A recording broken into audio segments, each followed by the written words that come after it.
Here is how I log 200 points under an hour. Okay, so what's good traders? በዚህ ቪዲዮ የማሳያችሁ ምንድን ነው about 200 points ወይም ወደ 200 ፖይንቶችን እንዴት አንድ ሰዓት ባልሞላ ጊዜ actually within 30 seconds I mean 30 minutes እንዴት ሎክ ማድረግ እንደቻልኩኝ እና 1 to 6.8 አር አካባቢ ትሬድ እንዴት እንደወሰድኩኝ ነው።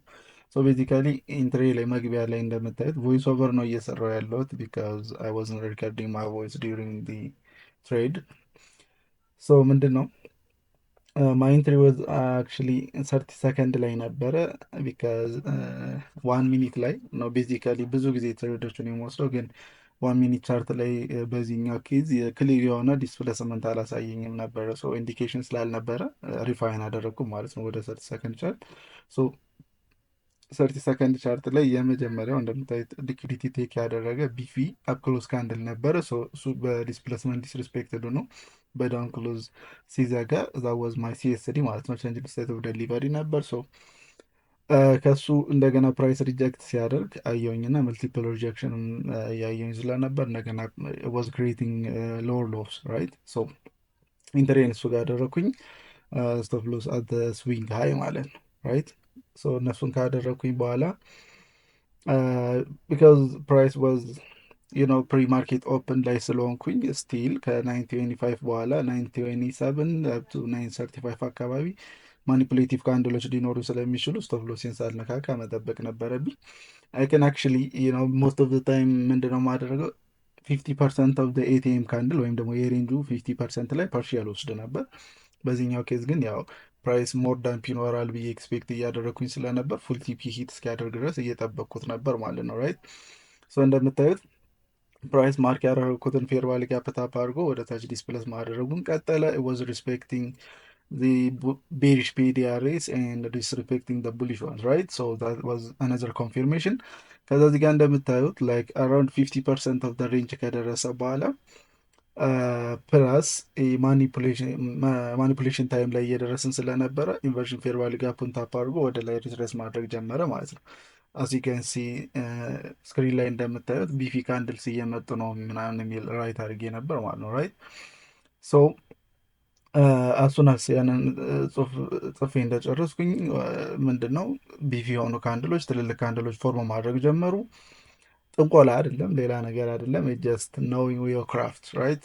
ታይም ማተርስ ራይት። ሶ ዴሊቨሪ ታይም፣ አኪሙሌሽን ታይም እንዳለ ሁሉ ማኒፑሌሽን ታይምም አለ። ሶ እሱን አንደርስታንድ ከማድረግ አንጻር ነው እንደምታየው ያው 930 ላይ ትልቅ ቢቪ ካንድል ማኒፑሌት ለማድረግ ወደ ላይ ተመለሰው። ሰው በዚህ ኬዝ ብሬክ ኢቭን አድርጌ ቢሆን ኖሮ ይህ ትሬድ አስወጥቶኝ ይቀጥል ነበር ማለት ነው።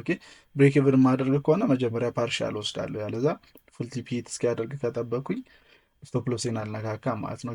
ብዙ ጊዜ ደግሞ ላይክ 930 አካባቢ ላይ ሪትረስ ሊያደርግ የሚመጣ የሆነ ማኒፑሌቲቭ ካንድል ከእናንተ ዳይሬክሽን ተቃራኒ የሆነ ነገር ሊመጣ እንደሚችል ኤክስፔክት ማድረግ አለባቸው።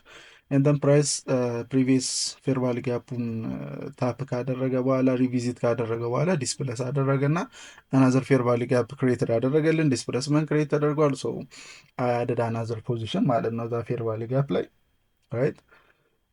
ምክንያቱም ፕራይስ ሞድ ኮንፊርሜሽን እየሰጠኝ ስለሆነ ማለት ነው፣ ቤሪሽነሱን እያጠናከረልኝ ስለሆነ ሰው ማይ ታርገት ዋዝ ስቲል ኤቲኤም ሎውን ነው የነበረው ራይት፣ ወይም ደግሞ ሬንጅ ሎ ላይ ነው የነበረው ማለት ነው። ሰው ከታች ያሰመርኩት መስመር ምንድን ነው 80% ኦፍ ማደርግበት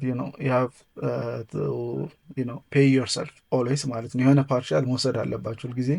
ሙሉ ለሙሉ ሆልድ ማድረግ አንዳንዴ አስፈላጊ አይሆንም ማለት ነው ራይት። ምንም ያህል እንኳን ፕራይስ በእናንተ ፌቨር ቢሄድም ሰው ጽሁፍ ላይ እንደምታዩት 80% የሚሆነውን ሎክ አደረኩኝ። ከዛ ማይ ስቶፕ ወዝ ብሬክ ኢቭን ስላችሁ ላይክ ሁለተኛውን ትሬድ የወሰድኩበት ኢንትሪ ሌቭል ላይ ነበር ማለት ነው። የሁለቱም ትሬዶች ስቶፕ ሎዝ and then I was waiting for the ATM loss or ወይም ደግሞ ፉል ቲፒ ሂት እስከሚደረግ ድረስ ኤክስፔክት እያደረጉኝ ነበር። ሶ ማወቅ ያለባቸው አንድ ነገር ምንድነው ፕላስ ኦልዌይስ የሆነ ፒዲአር ሪቪዝ ካደረገ በኋላ ወይም ደግሞ ሊኩዲቲ ቴክ አውት ካደረገ በኋላ ሪትረስመንት ይኖራል። በአንድ ዳይሬክሽን ብቻ አይሄድም ማለት ነው። እሱንም ኤክስፔክት ማድረግ እና ፓኒክ አለማድረግ አለባችሁ ማለት ነው። ከዛ እዚህ ጋር ካንሲ ፉል ቲፒ ሂት አደረግን። እንግዲህ በነዚህ በተወሰኑ ደቂቃዎች ውስጥ ነው ማለት ነው 200 ፖይንትን ሂት ማድረግ የቻልኩኝ። ይህንን ነገር መማር ከፈለጋችሁና እንደዚህ ብር መስራት የምትፈልጉ ከሆነ ኮንታክት ሚ። ዌብሳይት፣ የቲክቶክ እና የቴሌግራም አካውንቶች ዩቲዩብ ላይ ሊንክ አድርጌ ያለው ፒስ